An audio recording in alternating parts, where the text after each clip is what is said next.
It is my view that the deceitful way the interview was obtained substantially influenced what my mother said. The interview was a major contribution to making my parents' relationship worse.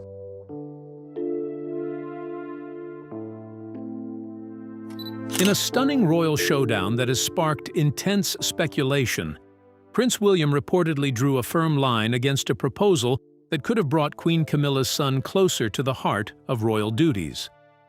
What began as an attempt to solve a growing manpower crisis inside the monarchy quickly evolved into a battle over tradition, power, and the future of the crown. But the biggest surprise came when Peter Phillips and Harriet Sperling emerged as the alternative. Was this simply a practical solution, or a defining glimpse into William's future reign? So, what do you think? Was William right to stop the proposal?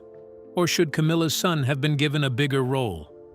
Let us know your thoughts in the comments below. To help us create more videos and bring you the latest royal news and drama, please subscribe. Camilla's Private Family Idea. As the British monarchy found itself under growing pressure, a quiet problem was becoming harder to ignore. The number of working royals had steadily shrunk, while public duties kept piling up. State visits, charity work, official appearances, and countless patronages still needed attention, but there were fewer people available to handle them. At the same time, King Charles was dealing with health challenges that naturally limited his schedule and energy. Prince Harry had stepped away from royal duties and now lived in California, completely outside the day-to-day life of the royal institution.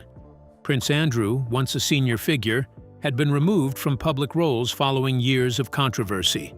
This left a very small group of senior royals carrying an increasingly heavy burden.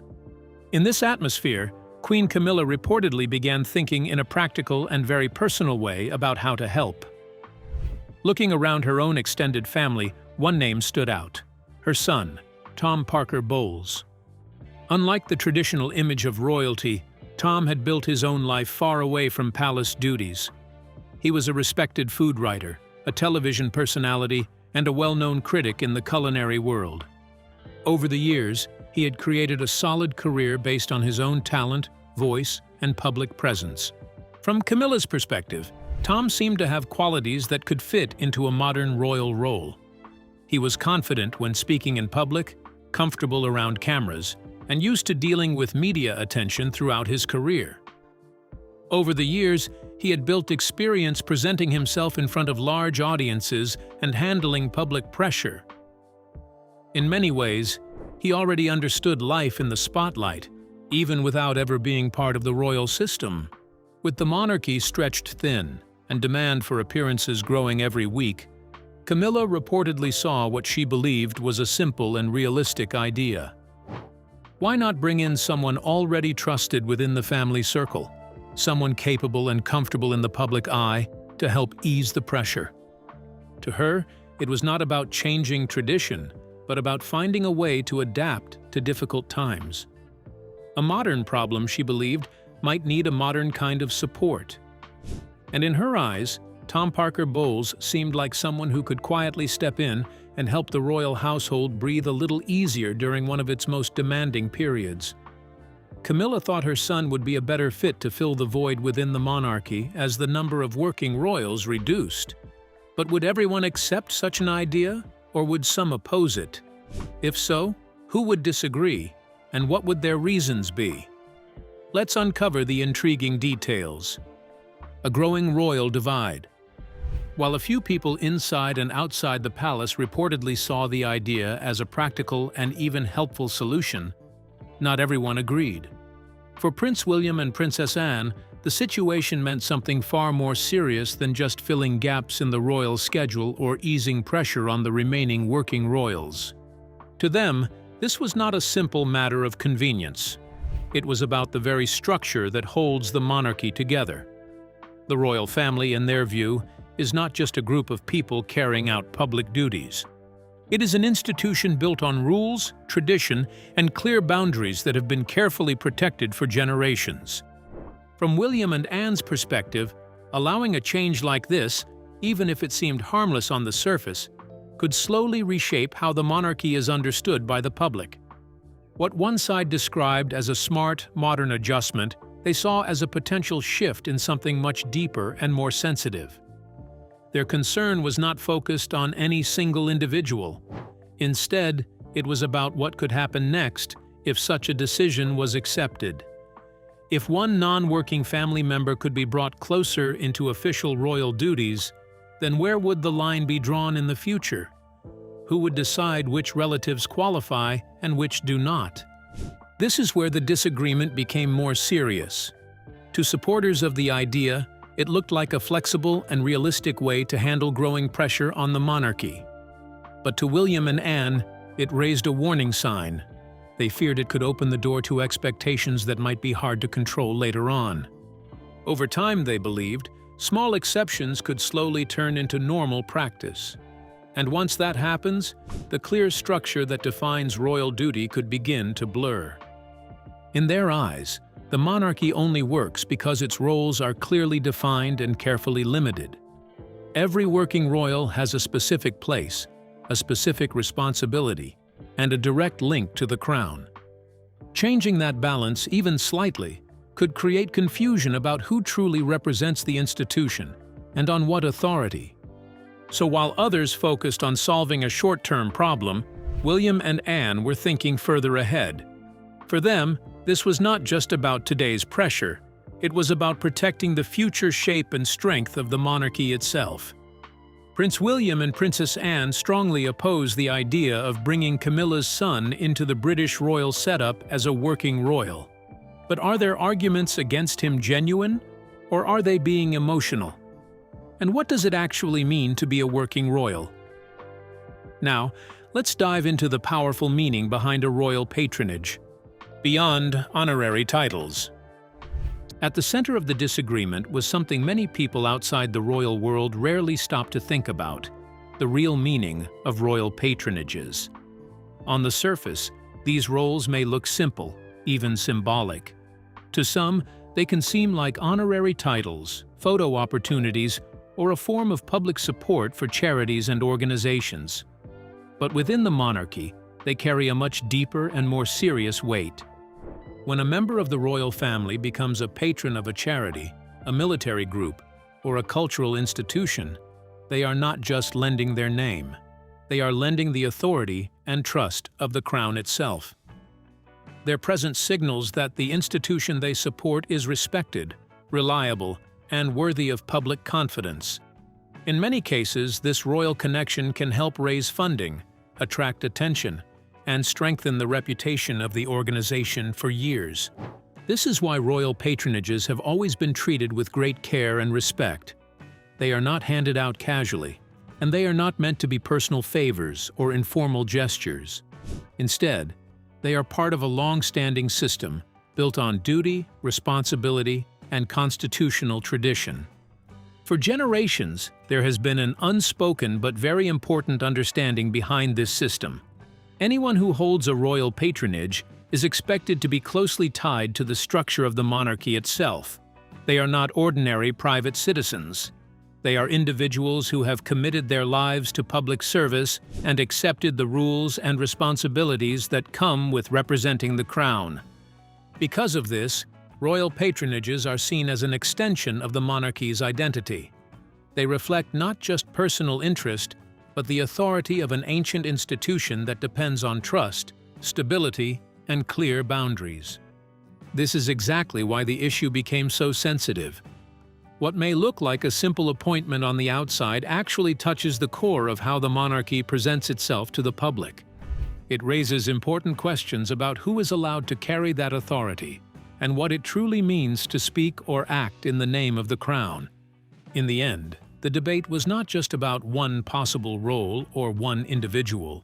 It was about protecting the meaning behind a system that has shaped the monarchy's relationship with the nation for centuries. William and Anne fear that anyone representing the royal family could become too close to the crown. But would boundaries still be clearly defined if such a move were allowed? And what other concerns does William have if this kind of change is accepted? Now, let's explore the constitutional line William refused to let anyone cross. Guarding the invisible line. Prince William and Princess Anne reportedly saw the proposal in a very different light from those who supported it.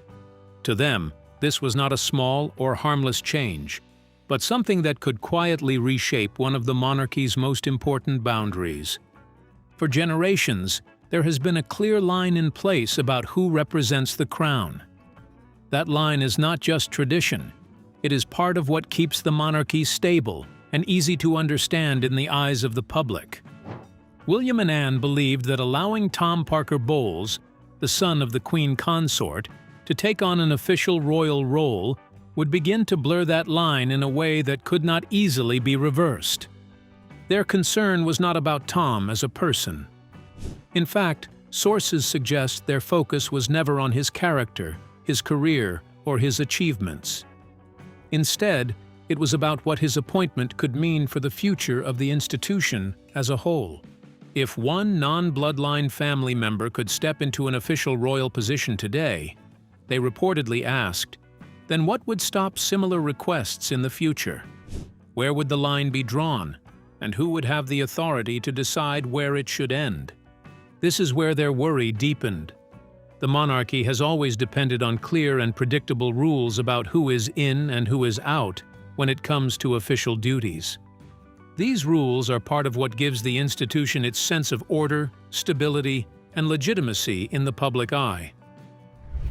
William and Anne feared that changing this balance, even in a small way, could lead to bigger shifts over time. What begins as a single exception, they believed, could slowly turn into an expectation. And once expectations begin to grow, they are often very difficult for future monarchs to control or reverse. They were also aware that public perception matters just as much as internal rules. If the public begins to see royal roles as something that can be extended to wider family connections, rather than being limited to direct members of the royal line, it could weaken the sense of clarity that has supported the monarchy for centuries. In the end, their position was shaped by caution rather than emotion. For William and Anne, it was about protecting a system that relies heavily on defined limits and making sure those limits do not slowly fade with time. William and Anne believed that granting Tom an official role would blur a boundary that had remained firmly intact for centuries. But what step would they take to address the issue? Would they confront the Queen Consort or choose a more diplomatic way to protect the monarchy? Let's uncover the intriguing details. Behind closed palace doors. Instead of just saying no and moving on, Prince William and Princess Anne reportedly chose a much more careful and strategic approach. For them, the issue was not only about the proposal itself, but also about how it had reached the point where it was being seriously considered in the first place. They began asking deeper questions about the process behind it. How exactly had the recommendation been made? Who supported it along the way? And more importantly, had all the proper steps been followed from the very beginning? These were not casual questions. They were aimed at understanding whether the normal rules that guide royal decisions had been fully respected. Attention quickly turned to the systems that are meant to protect the monarchy from rushed or biased decisions. These include vetting procedures, internal reviews, and consultations with senior advisors who are responsible for ensuring that every major decision is carefully examined before approval. William and Anne reportedly wanted to know if all of these safeguards had been properly used, or if some had been skipped or shortened along the way. By shifting focus from the individual to the process itself, they changed the entire tone of the discussion. What began as a private disagreement within the royal family gradually grew into something far bigger and more serious. It was no longer just about one proposal or a single possible appointment, but about how decisions are made and whether the system itself is being properly followed. Instead, it became a wider conversation about how decisions are made within the monarchy and whether those decisions are always transparent and fair. It raised questions about accountability, about who checks the system, and how it can be ensured that no personal influence or informal pressure affects outcomes that are supposed to follow strict rules. This shift was important because it moved the debate away from emotion and into structure. Rather than arguing over personalities, William and Anne reportedly focused on the importance of procedure, fairness, and long-standing institutional safeguards. In doing so, they highlighted a core principle of the monarchy, that its strength depends not only on tradition, but also on discipline and consistent rules. And once questions about process were raised, the discussion could no longer remain a simple family matter. It became a test of how seriously the institution protects its own standards. Rather than outright condemning Camilla's approach of introducing her son to royal duties, William and Anne reportedly called for a review of the process guiding such decisions. But would they achieve their aim easily, or would Camilla's loyal insiders continue to argue in her support? Let's find out. A quiet clash of visions. What began as a simple discussion about how to manage royal duties slowly grew into something much bigger and more serious. Over time, it stopped being just about filling gaps in the royal schedule and turned into a deeper disagreement about what the monarchy should look like in the future. On one side, supporters of Queen Camilla's way of thinking believed the institution needed to adapt. They argued that the world has changed, and the monarchy must change with it if it wants to survive. From their point of view, it made sense to allow trusted and capable family members to step in when the workload became too heavy. To them, this was not a break from tradition, but a practical response to real pressure. They saw it as a way to keep the system running smoothly in modern times. On the other hand, Prince William and Princess Anne reportedly viewed the situation very differently. To them, this was not simply about sharing royal duties or easing short-term pressure on the family. It was something deeper and more serious. In their eyes, the real issue was about protecting the clear structure, order, and long-standing rules that define how the monarchy works and survives. They believed the strength of the royal family depends on a firm separation between private life and official responsibility. In their view, family connections alone should never be enough to grant someone a public role linked to the crown. Those roles, they argued, must remain limited to those who are formally part of the working royal structure and bound by duty, tradition, and constitutional expectations. As both sides held firmly to their views, the disagreement began to grow. What once looked like a practical staffing issue started to reflect a much deeper divide. It was no longer just about who could help with royal work, but about what kind of institution the monarchy should become in the years ahead. Should it become more flexible and open to wider family involvement, or should it remain tightly defined, with clear and strict boundaries that do not shift with circumstance? In the end, the conversation was no longer about convenience or necessity. It had become a quiet but powerful struggle over identity, over what the monarchy stands for, how it should function, and what it must protect if it wants to remain stable for future generations. Despite William's efforts to convince Camilla's camp that an outside family member shouldn't take on royal duties, they still pushed forward with their view. But does this reveal how William plans to shape the monarchy when he becomes king?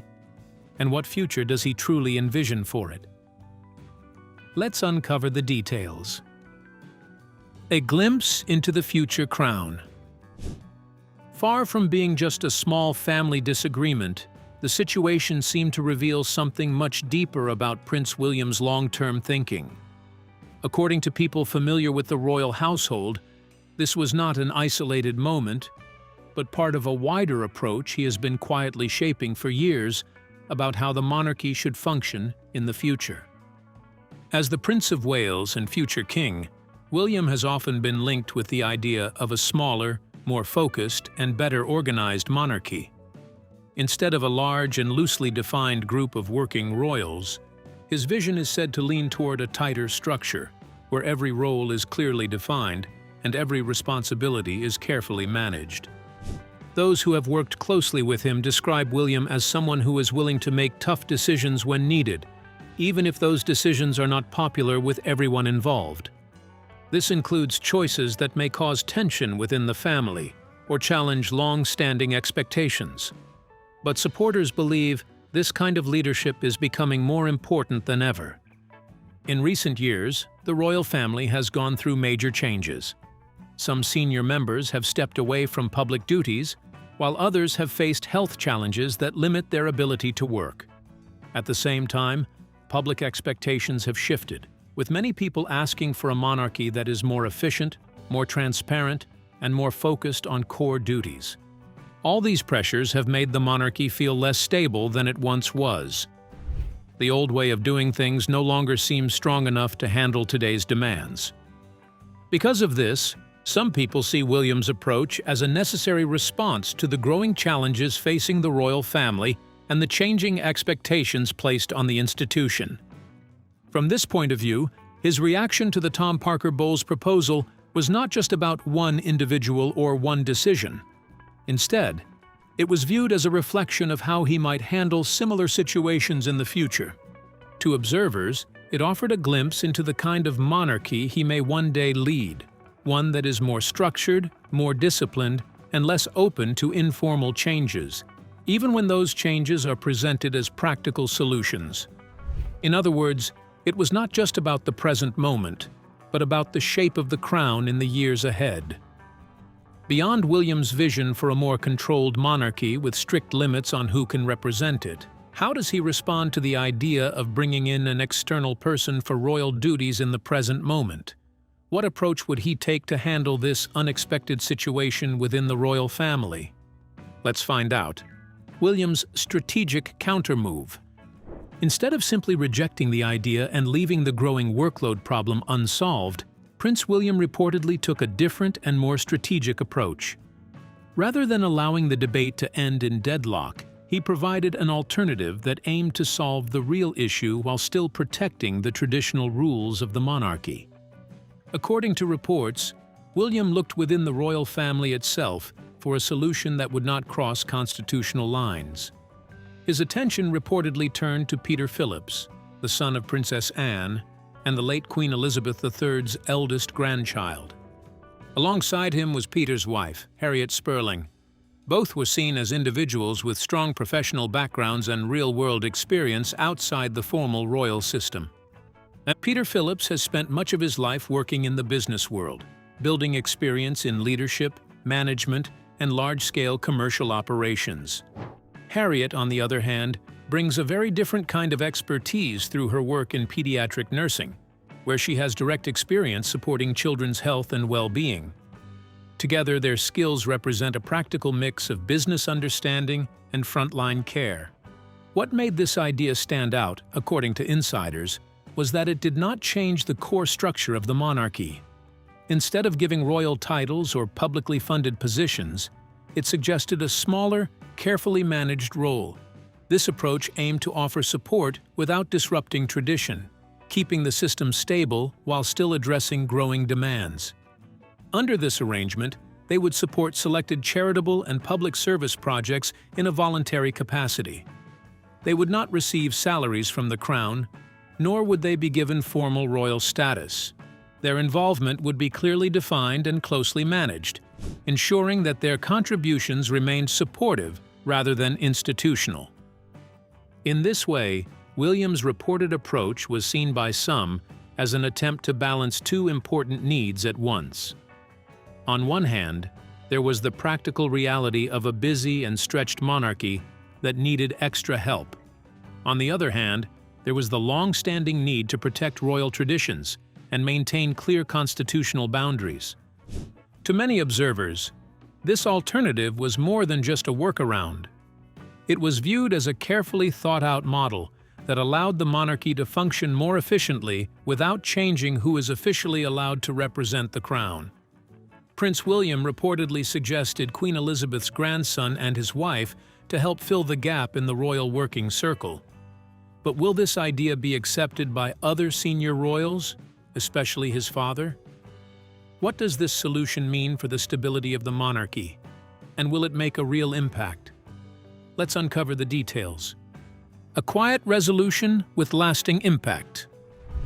In the end, the proposal involving Tom Parker Bowles reportedly lost momentum and gradually faded out of discussion as a different direction began to take shape inside the royal household.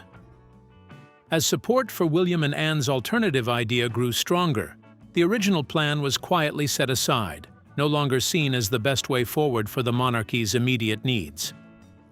King Charles was said to be content with how the situation was resolved, appreciating that the matter did not escalate into a public or deeply personal conflict within the family.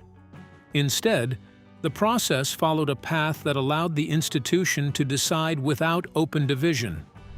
At the same time, Catherine was reportedly pleased with the outcome, especially because the alternative arrangement offered extra support for the important charitable work focused on early childhood development and children's health, areas that remain central to her public role.